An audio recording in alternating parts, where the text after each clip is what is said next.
Hello, thanks for joining me for a double unboxing. I reckon the two things I'm going to unbox today are like almost all of your cutting bushcrafty needs sorted at once. Let's crack them open and have a look. Let's get a smaller, squarer one first, eh? Let's use the Mora Bushcraft Black to unbox because it's my closest knife.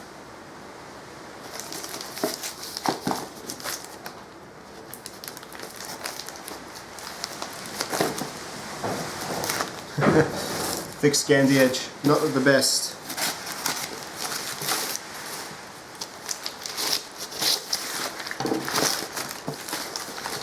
This one is from Urban Conquest, this package. Urban Conquest are a great Australian seller. Just for info, if you go and buy something from there, just write in FACE, F-A-C-E in capitals at the checkout and see if it gets you 25% off. It was all last week, so have a crack. As you can see, it's an SE box. I've had another go at small knives. In particular, the SE Isola one. Comes in its little baggie.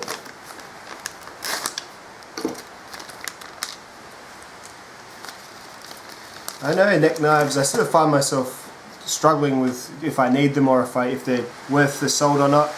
But this one was really the right price. It ended up being about $70 because of the code there. So that's including shipping. So very, very cool little SE Isola. It is, you've probably seen a million videos on this already. It feels really, really light, to be honest. It's the first thing that's striking me. Little polymer sheath, and this is just without the handles, just as it comes. I could paracord wrap it, or I'll just see how it works. I'll see if it's I'll see if I get a love for it. The kangaroo was really, really good, but I just never got the love for it. It was perhaps a little bit too small, whereas this has got getting toward what is really getting towards an EDC blade size, whereas the kangaroo is about that short, whereas it's got about a 2.5 or 2 inch or so edge. Very, very sharp. Let's I'll test it on the next package, shall we? In the little box you get a few fixings for the sheath and a survival card. It's like a clip to attach the, really raining heavily out there, I hope you can still hear me, just the pants clip to attach to the polymer sheath, so I'll have a fiddle with that once I get into reviewing and testing it. So that's that for now. Let's use the SE to move on to the next very cool outdoor tool. So that one's from Urban Conquest, and they're a really, really good seller, and I highly recommend. These guys, I haven't shopped with them before. I think they're called Forestry Supplies or something. These guys are out of Victoria. They're an eBay seller. So let's crack this one open.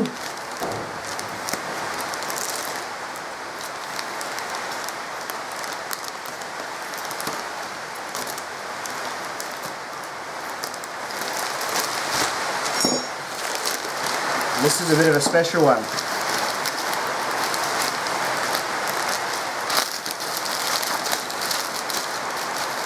I did a fair bit of selling to get this. I sold a couple of, I sold those bushcraft knives that I tested out the other day. Gee, sorry, I'm going to have to yell over this storm. Sold a couple of those bushcraft knives. I sold the Mora Garberg and the Real Steel Bushcrafter. A couple of other little things that I had handy. More or less broke even. Had to pay extra for express post because I wanted it yesterday.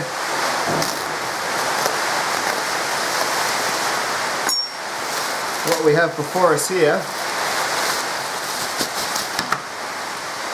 that's right, that book always accompanies good things, is a Gransfors outdoor axe.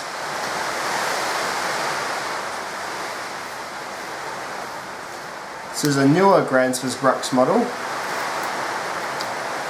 Really is a proper sort of, I had the mini hatchet, which was just too small to be of much use, and this is a real swap between that size and the small forest axe size. So it's a proper one-handed hatchet, but with a proper, like, slightly heavier head and a slightly thicker head, so you can use it for all your camp tasks, splitting, all that business too. So let's have a look at it from top to toe. So just a single wooden wedge there, holding it in. The blade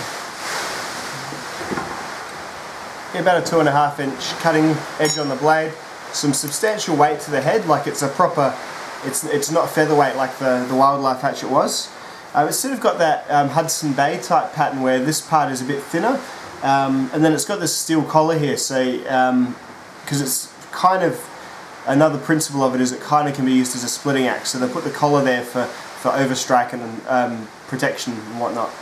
Handle, so hickory handle. This one's a little bit sort of not as flash as some of the Grand Swiss handles have been. You can see the grains diagonal, which I mean is fine as long as it's not. You just don't want it. You just don't want it horizontal, or you want it to be running as much from here to here as you can. So, and look at the side. It does certainly have some character, but they've just got the rings sort of cut. Sort of, I guess it's probably a bent bit of wood or whatever it was, but certainly feels good to the hand. Very, very nice little axe. I'll just run in a size comparison with the small forest axe while I'm still talking here, just so you can see it is it is a fairly small axe compared to that, so much more packable, which was exactly what I was after. So what do you reckon? That's a pretty good little haul, I think. $70 for the Azula, and this is $210. So everything Grand Swiss you're going to pay a whole bunch for.